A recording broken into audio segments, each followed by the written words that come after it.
Welcome back to another episode of Consciously Clueless. I'm your host, Carly, and I'll be your guide on this journey from consciousness to cluelessness and back around again.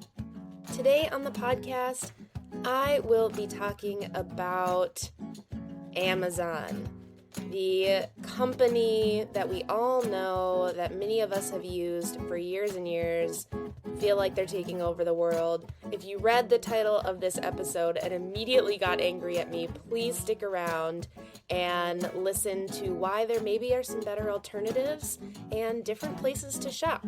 Hopefully it expands your mind a little bit about the company and about how we can be conscious consumers. Here we go. This podcast is sponsored by TerraSeed. TerraSeed is on a mission to disrupt the vitamin industry, empower vegans, and reduce plastic waste in the world. They put everything plant-based people struggle to get in an all-inclusive, vegan, compostable package multivitamin that replenishes them and our planet every single day. Seriously, y'all, win, win, win. Even if you're not vegan, this vitamin will help you get those key nutrients that you need. I am so excited to share a discount code for your first purchase. Use code CARLY50 at checkout to get 50% off. Again, that's CARLY50 for 50% off your first purchase at terraseed.com. Don't forget this code so they know I sent you. Okay, there are a lot of places to go with this topic, but this is going to be an overview into why maybe relying on Amazon for our purchasing is not the best option, and also some alternatives, because I don't want to just tell you, hey, this company sucks, and then leave you, right? So we are going to talk about some other places to find things, but first, let's talk about why. Let's talk about why I'm even bringing this up. Some of you, this might be a really familiar topic, and others, maybe you really haven't been exposed to anything about this company, and so let's talk about it a little bit. As we know, or as I'm assuming we all know, Amazon is this giant company that now basically rules the world. I say that as a joke, but actually it is where a lot of people are purchasing food, home goods, presents, gifts, registries, books. I mean, you name it, you can probably find it on Amazon, which is one of the many reasons people love it. But despite some greenwashing attempts, which if you're not sure what greenwashing is or want to hear more, I did a great episode about that, just kind of what is that term. But if you need a little refresher, it's just the idea of a company or somebody talking about this idea of being eco-friendly, but it's just marketing bullshit, basically. It's greenwashing. So despite Amazon's really good greenwashing in terms of the environmental impact of their company, it's still pretty dismal. So I am using information from a Drop in the Ocean Shop blog, and they have all their sources cited. It was a perfect mix of all the things I wanted to bring up, so I will add that article in the show notes so you can check it out for yourself, see where these stats and these things are coming from. So environmental impact, you can imagine how many freaking boxes Amazon ships out every day. Every day. So for example, in July of 2020, that's a month in the year, Amazon shipped over 415 million packages in 1 month. And that wasn't even like Christmas. That's a summer month. More than 13 million packages every single day in that month. That's insane. That is insane. So that doesn't take into account all the plastic packaging and envelopes or whatever else. That's just boxes. And yeah, some boxes can be recycled, but we know that recycling isn't the answer to what's happening with the over consumption of shit in this country and in this world. And cardboard boxes can only be recycled a couple times. So yes, it's important to recycle them, but it's not a solution forever. And when you think about all the delivery, all the packaging, all the warehouses, the emissions coming from Amazon alone are pretty astronomical. Now, everyone got excited because in 2020, Bezos, the owner of Amazon, the zillionaire, I don't even know where he's at, he created this project to fight climate change. Yeah, cool. He donated 10 billion. That's great. But guess what? $10 billion he donated to this project is just about 5% of his current net worth. A literal drop in the bucket for Bezos. So we'll need a lot more money and a lot more innovation to solve climate change. This is what I mean by greenwashing. I don't feel better about Amazon because of this project. Because if you've noticed, you haven't really heard much about it since he announced it last year or in 2020 now. Wow, it's 2022. Whew, in 2020. So, yeah, it's a lot of money, but it doesn't really matter to him and it's not really doing much. The environmental impact alone is huge. Amazon is a monolith in terms of delivering stuff to people. The next thing is one I didn't really know about, and I found out while doing research for this episode. So, there's a huge impact on small businesses. And I don't know if you've seen these commercials from Amazon on any streaming platform you're using, but they try and promote like this many small businesses on Amazon. That's great. But what's actually happening is that Amazon Basics is trying to put small businesses out of order, like completely out of commission. So Amazon uses all the access to data it has, and it tracks what products are selling well on the platform. So they are seeing what products from these other companies that they add and allow to sell on their platform are doing well. When they find a product that's doing really well, they mass produce the same thing themselves, using that data then to push their own product. So it's a legal thing they're doing. They're literally just waiting for these smaller companies with good ideas to become successful, and then they make the same thing on their own. And then those original products actually just get pushed to the bottom. So, yeah, that's gross. That's super gross. It's not supporting small businesses at all. In fact, it's detrimental to them. This is a new one, but I had recently just learned about this because I'm starting to look into ways to publish my first book, which, Lord have mercy, it is a lot of information on that one. That's for another podcast episode. But there is actually a way that Amazon is kind of keeping information from people and monopolizing that kind of a market. And that is their choice as a company, of course. But it is interesting to think about why they're doing it and what the impact is. So depending on how you want to publish, if you use Audible or publish through their services or program, oftentimes you actually can't go anywhere else then. So you're kind of stuck. And that means that other people that maybe aren't using this platform do not have access to that content. And that just sucks.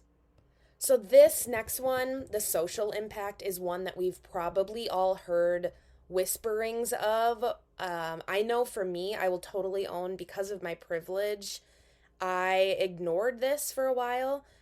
Full disclosure, I have not used Amazon, in a couple of years now, actually. In a few years. I canceled my account a couple years ago and I have not used it.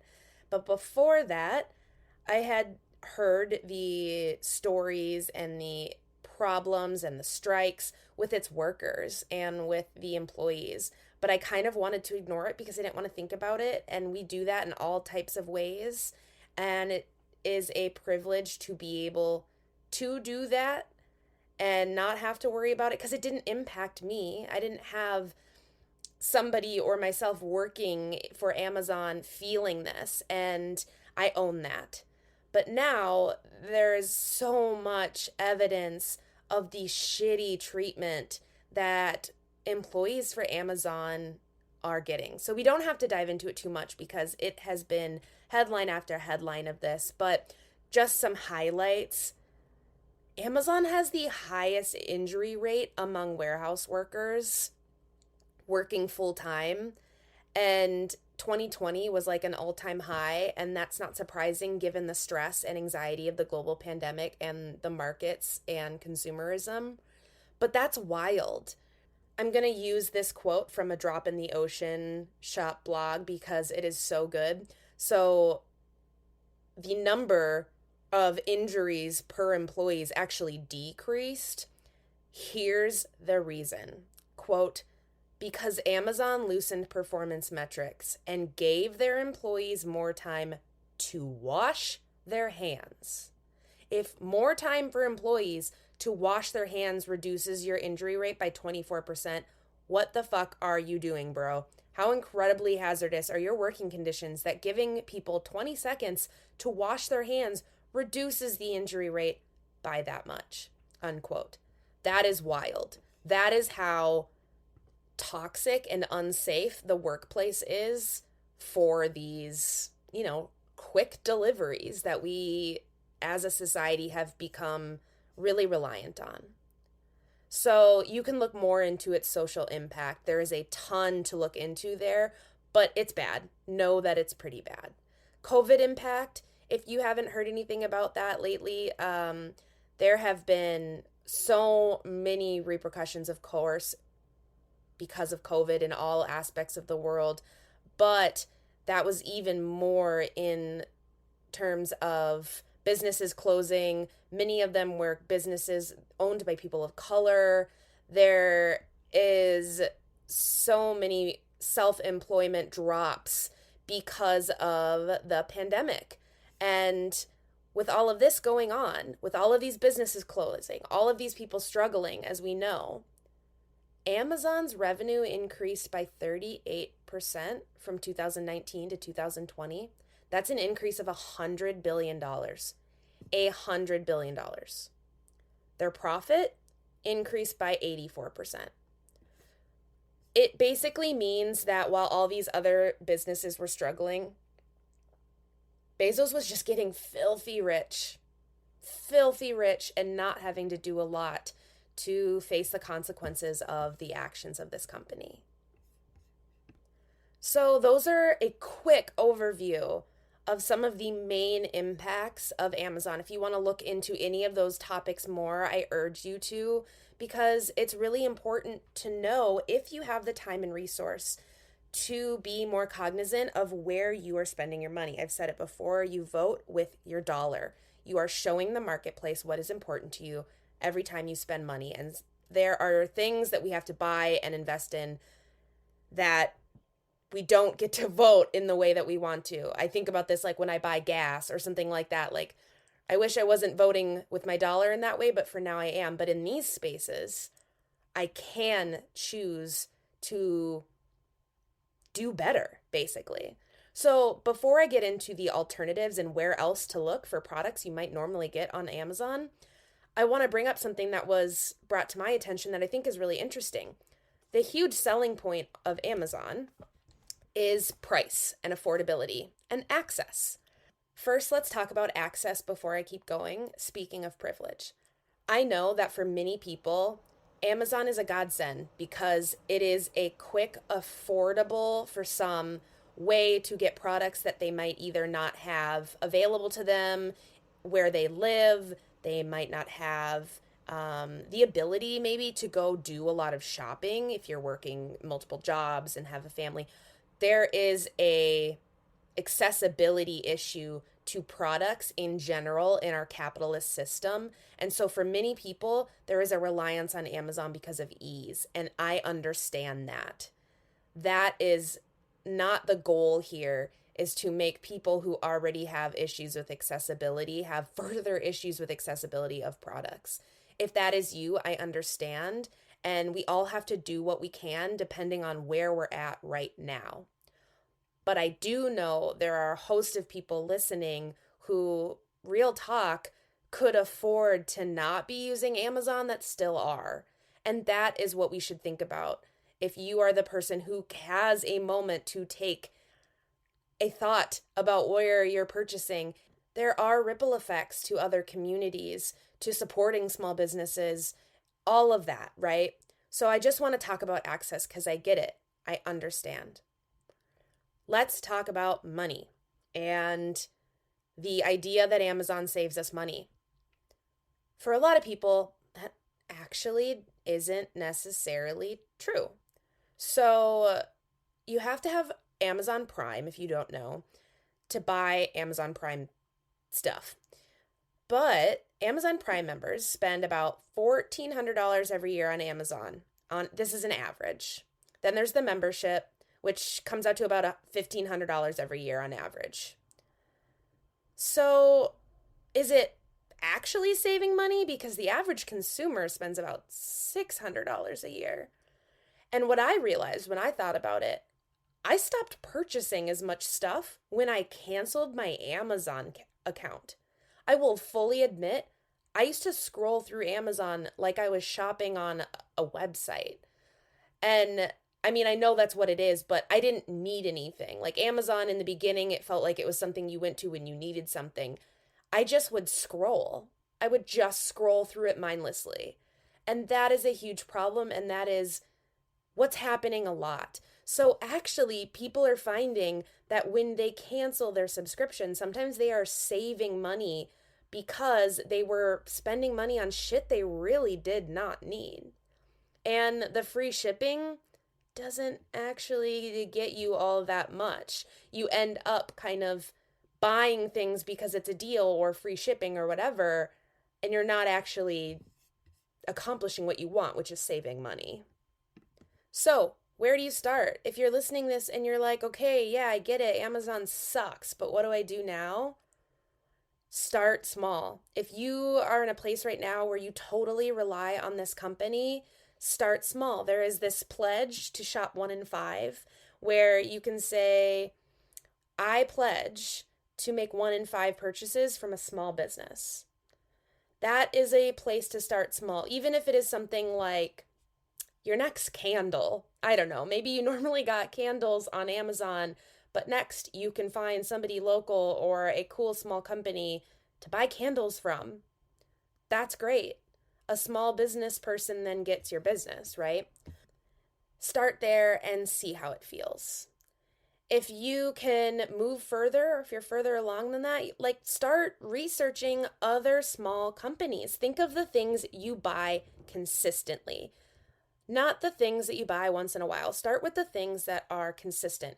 Toilet paper, toothpaste, maybe some of the food you got on Amazon or whatever it is. Try and make a list of your top kind of purchases from Amazon or look at your history and just start one thing at a time, maybe 1 month at a time. Don't rush this so it feels terrible and you feel like overwhelmed, like you can't do it. Just like what we talk about with sustainability and how you don't have to be perfect ever, and especially right off the bat. So start to do some research. There are so many ways to reduce your impact, and shopping is a huge one. And when I say reduce your impact on the planet and on the inhabitants, which is us and every other living thing.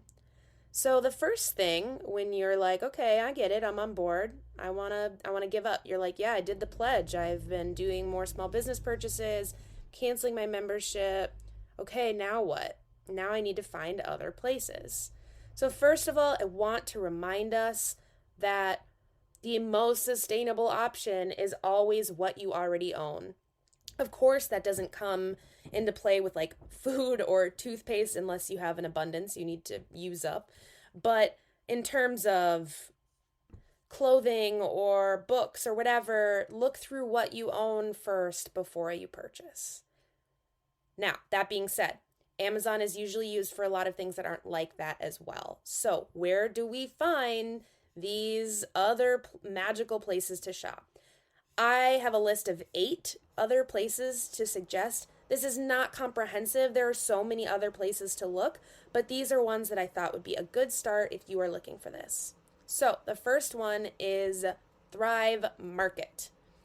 I personally have not used Thrive Market that much. I've used it a couple times, but I have access to a co-op where I can get a lot of the vegan food that I love and enjoy. If I didn't have a co-op near me, I would absolutely be using Thrive Market. It is an online place for food. Prices are super comparable. They have good brands, they have good deals, and I was looking into them a little bit more. They're actually a certified B Corporation now. They focus on accessibility. They are trying to make a point to talk about food and nutrition and accessibility to food. That's really cool. They have carbon neutral shipping, sustainable packaging, and they are working to make their warehouses zero waste. It is just a really cool commitment to food, nutrition, accessibility, and Thrive Market seems like a really cool organization. So depending on where I live in the future, or if I'm on that bus life, I might be starting to use Thrive Market. It would definitely be my food alternative to Amazon. Books and movies, there are so many secondhand places to find. My favorite for a long time has been Half Price Books. I have sold books back there. They take all of them, even if they're not going to purchase them, and they either donate them or recycle them. I have gotten books, journals. There are records and movies and CDs there. It is a really, really cool shop. If you go physically into a Half Price Books, get ready if you are a book lover like me to be in there forever, because it is kind of like a candy shop for book lovers. That is a great one. So if you are looking for gifts, let's move on to gifts. You're like, I am looking to buy bath bombs and candles for my girlfriends for Christmas this year. Etsy, Etsy, Etsy, Etsy. Handmade gifts, supporting small businesses. They are now powered by 100% renewable electricity. And listen to this statement from Etsy. Quote, "We offset 100% of carbon emissions from shipping and packaging on every delivery. The climate crisis is here. So is our commitment to a better future for our planet. Etsy is the first major shopping site to offset 100% of carbon emissions from shipping and packaging of every delivery, and we're not stopping there. We've also committed to reaching net zero emissions by 2030, unquote. That's a company where you can see, yeah, of course, they're not always doing it perfectly, but they're putting their money where their mouth is. They have this goal, and they are transparent as hell with how they are reaching it, and you get to support small businesses. And there's that saying that every time you purchase from a small business, someone actually does a happy dance. That is so true. Make a small business owner do a happy dance and purchase a gift. Speaking of gifts, this is a site that I just found out about a few months ago, Uncommon Goods. So it's not my favorite site in terms of sustainability, but they are on the road there. I heard them advertised in another podcast and I checked them out, and they're just like funky gifts. They are literally started to bring together artists and creators of things that are uncommon or cool or different, made in this different type of, it's just cool. You have to check out the site. I got a gift there for my dad. It was a women's soccer puzzle made out of recycled cardboard pieces, and it was different that I couldn't find anywhere else, and it was a cool company to support. If you're looking for something unique, you can search by the things that you care about on their site so you can get more sustainable options, and I think they are working towards that. Okay, so next is, I fully own that this is a more expensive place to shop, Made Trade. The values of Made Trade are fair trade, heritage, POC owned, women owned, made in the US, sustainable, and vegan. So those are their values, that they get products that fit in those values. And you can shop by a value that aligns with, or just dive into everything that they offer. The reason this is a spendier place is because they are quality and they are directly from the people making these products. I invested in a really nice set of sheets for myself 2 years ago. And also, side note, that was a game changer. You should definitely get a nice pair of sheets if you can, because wow.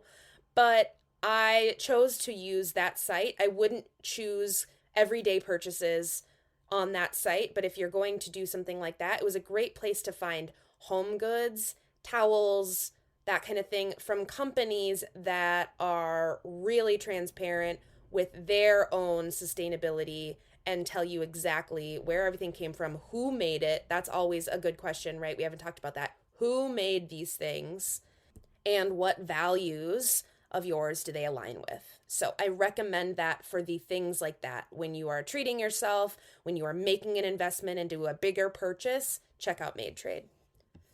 This is an interesting one on the list, but I couldn't leave it out. So a lot of things on Amazon are like the basics, right? The that includes the outdoor stuff. I am born and raised in northern Minnesota, so camping gear and anything that has to do with being outside is important. We have to figure out where to shop for that, and that's not at Amazon. I bring you REI. So, REI has been a really cool company from the get go, but they've basically only gotten cooler. They are really just a community that is very, again, transparent about their employees, about their products, about where they are striving to make a difference, where they can do better. Even if it's not a perfect company, I would rather support someone who is 100% transparent about the workers and where they're, quite frankly, where their stuff is coming from than anything. They have grown in their commitment to sustainability. They've also really grown and become a leader in their commitment to its employees and into kind of pushing against consumerism and capitalism, even though they are a strong, huge company, which is really cool. For example, they don't do Black Friday anymore. They told their employees now every year to hashtag opt outside and just be in nature instead of trying to use Black Friday as a way to get people to buy a bunch of shit. They have a co op or they have a place where you can resell secondhand goods in good condition. So these products are out of landfill a little longer, and of course, it's cheaper. So then people can afford some of these nicer products. So, any type of outdoor, sports, anything like that, check out REI, check out their co op, check out their secondhand goods. And you'll probably be pretty surprised if you haven't looked at them recently at the work they're doing for the world. Okay, these last two are some that I have shopped from personally many times. They are for the like home goods basic. Earth Hero, low waste lifestyle, kids, pets, office, kitchen. Their mission on their website, their mission is to empower you to make conscious choices. They are another certified B Corp. They have found curated brands that are fitting their values, which is carbon neutral. They offset their carbon footprint of every order. They have the partner of 1% for the planet. They give back a certain amount of their money to environmental causes. So again, they're putting their money where their mouth is. You can directly see the impact that they're having as a company. They're not just saying some blanket statement you can find at the bottom of a website that's like, we're committed to sustainability, but they share how, and there's just a bunch of cool products over there. The next one is Package Free Shop. I would say Package Free Shop has maybe a little less options than Earth Hero, but it is definitely more curated and even lower waste. I mean, the name is Package Free Shop than Earth Hero. And that is probably one of the first online shops I ever found when I was first kind of diving into sustainability and how to green up the products in my home. They have storage, they have stuff for pets, kitchen, bathroom, baby, home. It's again the basics, whether it's toiletries and bathroom stuff, or if it's home stuff, if it's kitchen, cooking. They have those basics that a lot of people would go to Amazon for, and you should definitely check them out. Okay, that was a lot of information. Honestly, the major summary of this episode is just that big companies like Amazon are not only ruining small businesses, but they're ruining the planet, and we have to hold them accountable. And one way to do that is to shop other places because they're not performing in the way that we want them to. If you have the privilege and the time and the money to look at other options, oftentimes you can save money and it can be better. But if you have the time to invest in making some of these switches, I really strongly urge you to just start exploring. Again, it doesn't have to be all at once, but this company is really, really damaging. And if there are ways we can support other people and we can support less packaging, less landfill, less bullshit, and maybe it'll help you a little bit. Maybe you'll learn you can save some money and save some peace of mind and don't need so much stuff, and find other places to support and connect with. I hope this episode was helpful. It is important to talk about these things, even though it's really hard, even though we don't want to admit that maybe some of the things that we use, like Amazon or whatever it is, are damaging. But once we have that information, once we find out, we can do better. If you didn't have this information before, don't feel bad. You only knew what you knew. But if you've listened to this and you've learned a little bit, I hope you can make some healthy choices. Healthy for you, healthy for the world, healthy for everyone. And if you need help, don't forget, I'm always here. Thanks for listening to another episode of Consciously Clueless. If you enjoyed this episode, hit subscribe wherever you're listening. If that's somewhere like Apple Podcasts, leave a review and you could be read on air as the review of the week. Looking for more podcast content, yoga videos, meditations, and all-around amazing community? Head over to patreon.com/consciouslycarly and check out what's going on. And finally, if you are ready to make changes in your life but don't really know where to begin, let's work together. Head over to consciouslycarly.com and we can start the process and get you happy. Until next time.